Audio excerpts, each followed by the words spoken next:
Magandang umaga mga kahuan, narito na ating ulat panahon ngayong araw sa Pilipinas. Makikita natin dito sa ating latest satellite images na itong mahabang series ng kaulapan na patuloy nga na umiiral dito sa bahagi ng Mindanao at Palawan ay ang patuloy na pag-iral ng Intertropical Convergence Zone o yung ITCZ. Ito yung salubungan ng hangin mula sa Northern at Southern Hemisphere.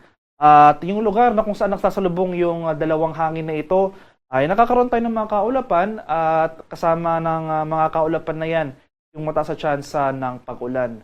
So asahan nga natin itong area ng Palawan, buong Mindanao, some parts of Negros Island region. Asahan natin ngayong araw ang makulimlim na panahon at mga kalat-kalat na pag-ulan. Makakaranas rin tayo ng mataas sa tsansa ng pag-ulan sa eastern section ng Visayas. Dito dulot naman yan ng easterlies o yung mainit na hangin galing sa Karakatang Pasipiko. Meanwhile, for Metro Manila at nalalabing bahagi ng ating bansa, ay magpapatuloy itong generally fair weather. Sasamahan lamang yan ng mga pulupulong pag-ulan na may pagkulog at pagkilat na dulot ng thunderstorms. At sa kasalukuyan, wala pa naman tayong binabantayang low pressure area o namang sama ng panahon sa loob at labas ng ating par na maaaring maging bagyo sa mga susunod na araw. Para naman sa magiging lagay ng ating panahon ngayong araw dito sa Luzon, Metro Manila at malaking bahagi ng Luzon magpapatuloy nga itong fair weather ngayong araw. Mainit at malinsangan pero hindi nangangahulugang wala na tayong pag-ulang mararanasan. In fact, sa mga susunod na araw or sa mga susunod na linggo, dahil itong second half ng May ay yung tinatawag natin transition period mula sa panahon ng tag-init papunta sa panahon ng tag-ulan, ay mas dadalas na yung ating thunderstorm activity. So for Metro Manila and most of Luzon, asan pa rin natin yung mataas sa tsansa ng late afternoon to evening na mga thunderstorms. Pero makakaranas pa rin tayo ng mataas sa temperatura sa malaking bahagi ng Luzon. So maximum temperature forecast for Lawag ngayong araw posibleng umabot ng 34 degrees Celsius. 26 degrees naman sa bahagi ng Baguio at 35 degrees Celsius sa Tuguegarao. Maximum temperature forecast para sa Metro Manila ngayong araw posibleng umabot ng 35 degrees Celsius. 33 degrees naman sa bahagi ng Legazpi at 31 degrees Celsius sa Tagaytay.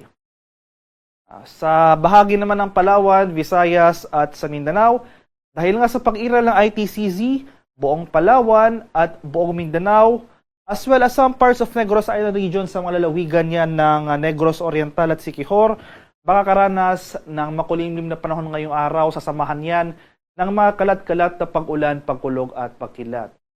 Ngayong madaling araw pa lamang, may mga naitala na tayong thunderstorm activity o yung mga madaling araw na pag-ulan dito sa southern portion ng Palawan as well as itong southern portion ng Mindanao. So, Zamboanga Peninsula, Barman, Soc-Sargen, may mga early morning thunderstorms na tayo sa mga areas na ito. So, inaasahan natin later in the day, so especially sa hapon hanggang sa gabi, malaking bahagi na ng Mindanao as well as malaking bahagi na rin ng Visayas, itong central as well as itong western portions ng Visayas, makakaranas na tayo ng makulimlim na panahon at mga pag-ulan na dulot ng ITCZ dito sa area nga ng Mindanao.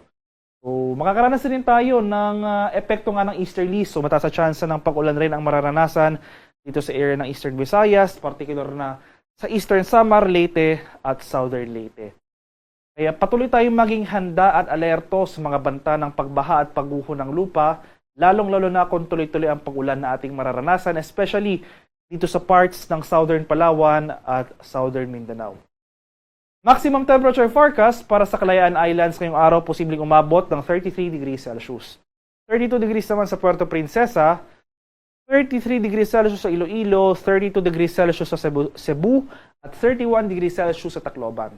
Maximum temperature forecast para sa Cagayan de Oro ngayong araw posibleng umabot ng 32 degrees Celsius at 31 degrees naman sa areas ng Zamboanga at Davao.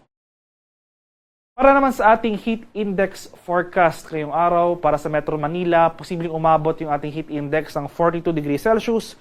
Buong bansa, highest heat index posibleng umabot ng 45 degrees Celsius, especially nga sa areas ng Cagayan at Pangasinan. So makikita natin dito sa ating forecast heat index map na malaking bahagi pa rin ng Luzon as well as Visayas. Magpapatuloy yung danger levels of heat index. So ito yung heat index na higit 42 degrees Celsius. So Mainit at malinsang ang panahon pa rin na ating inaasahan sa mga susunod na araw. Gayunpaman, kahit nandyan pa rin yung mga tsansa ng thunderstorms, umaga to tanghali, ay mataas na temperatura pa rin na ating mararanasan. Kalagayan naman natin karagatan sa kasalukuyan, walang nakataas na gale warning at banayad hanggang sa tamtamang pag-alon ang mararanasan sa malaking bahagi ng ating bansa. Gayunpaman, iba yung pag-ingat rin sa ating mga kababayan na maglalayag sapagkat kung meron tayong offshore thunderstorm activity, ito yung mga pag-ulan sa ating mga dagat baybay. Inasahan natin ang mga pagbugso ng hangin, kaakibat nito ang bahagyang pagtaas ng ating mga alon.